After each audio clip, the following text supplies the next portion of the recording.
Stuart Bray Gel-10 wound.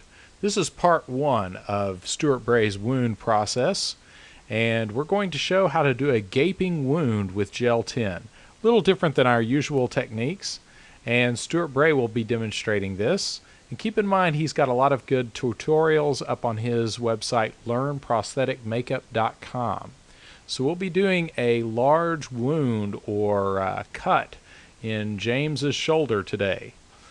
Now this will be a little different than some of the previous cuts we've shown, where Stuart will actually make this first on a piece of foam core and then apply it to James.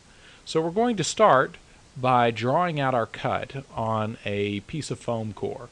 And here Stuart is just tracing out with a grease pencil roughly where he wants his cut to be. And this will give us some lines to follow when we start sculpting in Gel-10.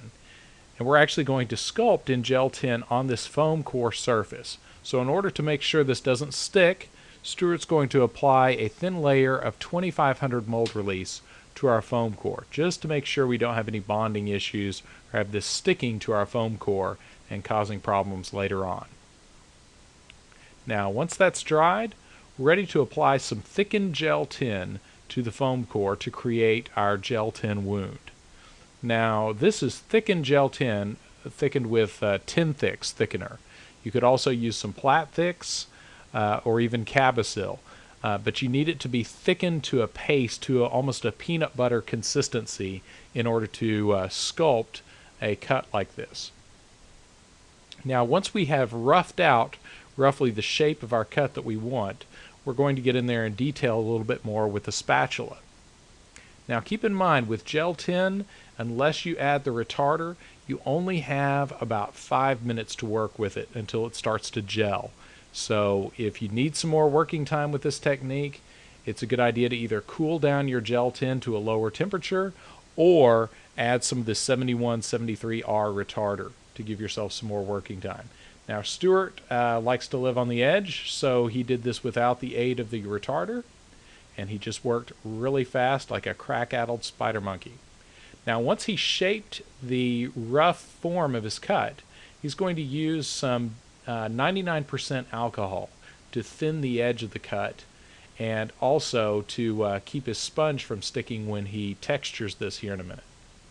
But it's very important, since we're going to peel this off the foam core later on and apply it to our subject, we want to make sure this has a super thin edge.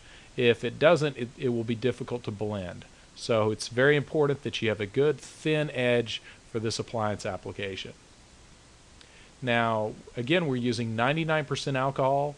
The 99% alcohol will flash off, leaving nothing behind, so we don't have to worry about any kind of oily residue causing anything not to stick later on. But the 99% alcohol will also help our tools not to grab on the Gel-10 when it's in its liquid or gel form before it sets. So once we've applied that over the piece, and we can use a sponge also dipped in 99% alcohol to texture our piece and give it some rough pore texture. So here Stuart is dipping a piece of urethane foam, and this is just a torn urethane foam scrap that he's using to add some pore texture. If we don't do this, our Gel-10 is going to have a very slick, flat surface. And we can make that work with some makeup, but ultimately that change from pore texture to flat, smooth skin is going to look unnatural. So we want to add some pore texture to this to help it blend into the surrounding rough skin texture. Now again, keep in mind time is of the essence here. If you're working without the aid of retarder, you need to move quick. Now Gel-10 goes through a stage right at the end of its pot life where it's more of a gelatinous consistency, where it's just on the verge of setting up. Now Stuart is going in right at that stage towards the end of the set time, where he can maneuver it a little bit more without it being too stringy. And at this stage he can go in with a steel tool and shape the edges of his cut. And what he's doing here is just pulling back those edges to help create some depth on that cut. And you'll notice that he did a somewhat shallow cut here. And what he's doing, he will actually create the depth later on through the use of color, and also by raising that edge with more Gel-10 later on, as you'll see in the next step here. Now, once we've got that roughly sculpted out the way we want it, we want to give that gel-10 a good 25 to 30 minutes to gel and cure completely. Now, once it's cured, we can actually peel up those edges. Now, we only want to peel up the inside edges of the cut at this stage, because now Suart is going to load some red blood-colored gel-10 into the cut to give it some depth and also raise up those edges. Now, one of the nice things about working with a translucent silicone here is we can actually see through the gel-10 just a little bit, and we'll be able to see some of that red showing through, which gives it that much more realistic effect. Now here Suart's mixing up some gel-10, and again, remember gel-10 is always mixed 1-to-1 by weight or volume, and when you're working in small amounts, it's a good idea to use a gram scale. And again, he's thickened this with Tin Thicks thickener and added some red flocking and some red and brown color.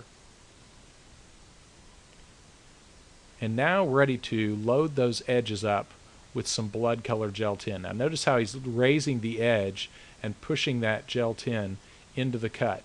That gives us a little more depth to our cut now and raises up those edges and gives it a more natural appearance to the cut, the way the skin would naturally peel and move backward away from the wounded area.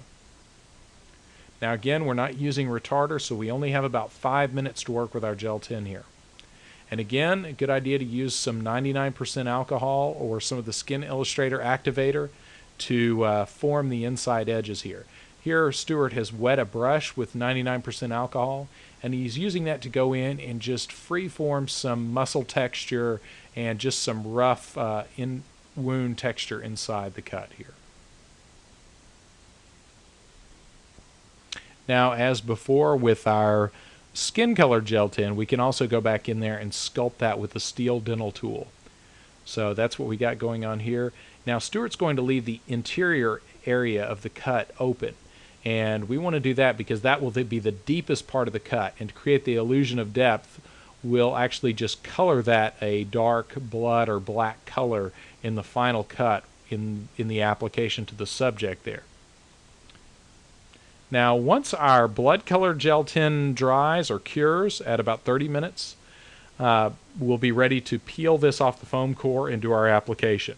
Now if this is an application you'll do days or hours later, it's a good idea to leave your gel-10 cut on the foam core until you need it.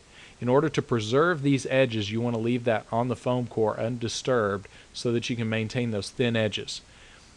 Now at this point what Suart's doing is powdering the edges and applying some talc across the appliance and working it underneath the appliance.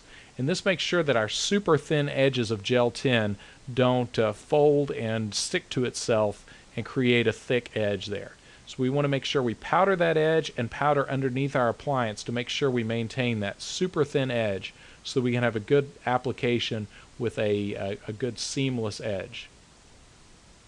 And once we've removed our appliance from the foam core, we're ready for our application step. So stick around for part 2, where we apply this wound to James and blend it in using Skin Illustrator makeup.